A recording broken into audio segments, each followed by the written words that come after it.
बालाघाट के बहुचर्चित सरकारी चावल घोटाले में एसआईटी ने अब तक का सबसे बड़ा प्रहार किया है।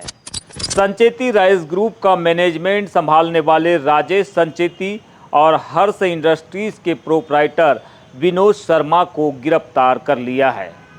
लेकिन इस महाघोटाले में जितनी तेज पुलिस की कार्रवाई है, विपक्ष की खामोशी उतनी ही रहस्यमयी है। करोड़ों के इस घोटाले में मुख्य दल का विपक्ष आखिर सरकार को कटघरे में क्यों नहीं खड़ा कर पा रहा है?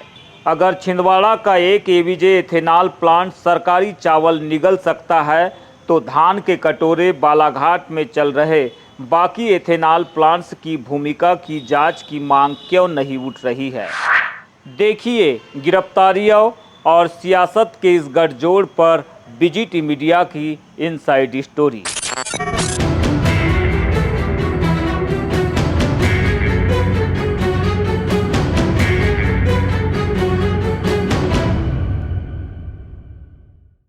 एसआईटी की जांच अब कागजों से निकलकर सीधे मुख्य किरदारों की गर्दन तक पहुंच गई है। पुलिस ने संचेती ग्रुप की फाइनेंशियल और मैनेजिंग कमान संभालने वाले राजेश संचेती को गिरफ्तार कर लिया है। जांच में खुलासा हुआ कि ट्रांसपोर्टेशन, गाड़ियों के डीजल का पेमेंट और 2 जून 2026 को एफसीआई का चावल लेकर आए सीजी पासिंग के ट्रक को खाली करवाने का काम राजेश संचेती की देखरेख में ही हुआ था।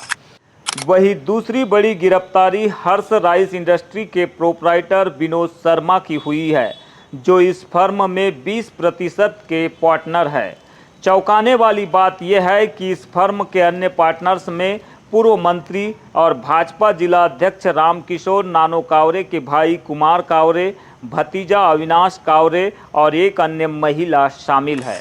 पुलिस के वरिष्ठ अधिकारियों ने स्पष्ट किया है कि भारी मात्रा में फाइनेंशियल स्टेटमेंट और बैंक रिकॉर्ड्स खंगाले गए हैं। गिरफ्तार दोनों आरोपियों को कोर्ट में पेश कर पुलिस रिमांड मांगी जा रही है, ताकि इनसे और भी राज उगलवाए जा सके। इससे ठीक पहले गोंदिया से सीबी सार्टेक्स के संचालक खंडेलवाल की गिरफ्तारी और नंद गोपाल राइस मिल के सोनू जैन से भी लंबी पूछताछ की जा चुकी है। लेकिन असली मास्टरमाइंड यानी कि छिंदवाड़ा के एवीजे एथेनॉल प्लांट के संचालक पिता पुत्र अरुण सिंघल, अभिनव सिंघल और उनके पार्टनर मनोज शर्मा अब भी पुलिस की गिरफ्त से बाहर है। पुलिस इंटेलिजेंस लगातार इनकी गिरफ्तारी के लिए जाल बिछा रही है। अभी तक जो यहाँ पर बालाघाट में एसआईटी जांच कर रही थी, उसमें काफ़ी सारे financial statements, bank account records, अन्य चीज़ों के हिसाब से अभी तक 2 लोगों की और गिरफ्तारी इसमें सुनिश्चित की गई है। एक जो संचेती राइस मिल के संचालक के रूप में कार्य कर रहे थे और वहाँ पर सारा मैनेजरियल रोल देख रहे थे। यहाँ तक कि दिनांक 2/6/2026 को जो एफसीआई का चावल आया था, जिनके द्वारा उतरवाया गया था राजेश संचेती, उनको गिरफ्तार करके पुलिस रिमांड के लिए अभी कोर्ट में पेश किया गया है। उसी के साथ हर्ष राइस मिल पे भी जो लगातार पूछताछ करने के बाद जो साक्ष्य आए थे, उनके संबंध में जांच करके जो उनके प्रोप्राइटर थे विनोद शर्मा, उनको पुलिस ने हिरासत में लिया है। हिरासत में लेने के बाद न्यायालय में पेश करके उनकी रिमांड ली जाएगी। इन दोनों के अतिरिक्त जो पूर्व में रिमांड में थे, उन लोगों को आज न्यायालय पेश करके जिन लोगों की आवश्यकता है उनकी रिमांड को बढ़वाया जाएगा और इसी के साथ जिनकी आवश्यकता नहीं है उनको जुडिशियल रिमांड पे पेश किया जाएगा। पुलिस अपना काम कर रही है, लेकिन इस पूरे मामले में प्रमुख विपक्षी दलों की खामोशी कई गंभीर सवालों को जन्म दे रही है।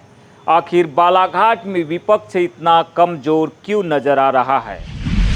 जानकारों का मानना है कि विपक्ष अगर चाहता तो एवीजे प्लांट की तर्ज पर मध्य प्रदेश के सभी एथेनॉल प्लांट्स की भूमिका की जांच के लिए सरकार को घेर सकता था। अगर राज्य स्तरीय एसआईटी जांच बैठती तो बालाघाट जिले के वो तमाम एथेनॉल प्लांट्स भी जांच के दायरे में आते, जो धान और चावल की प्रचुरता वाले इस क्षेत्र में धड़ल्ले से चल रहे हैं। यह एक सामान्य सी बात है कि अगर छिंदवाड़ा का एक प्लांट सरकारी चावल की खरीद फरोख्त कर सकता था, तो इस खेल में अन्य प्लांट्स के संचालक अछूते कैसे रह सकते हैं?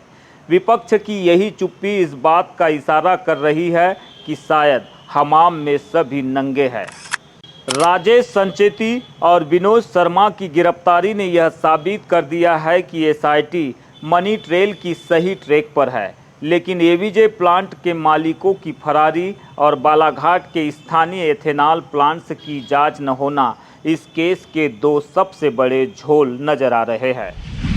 विपक्ष भले ही इस महाघोटाले पर रहस्यमयी चुप्पी साधे बैठा हो, लेकिन बीजीटी मीडिया की नज़रें इस जांच पर लगातार बनी हुई है।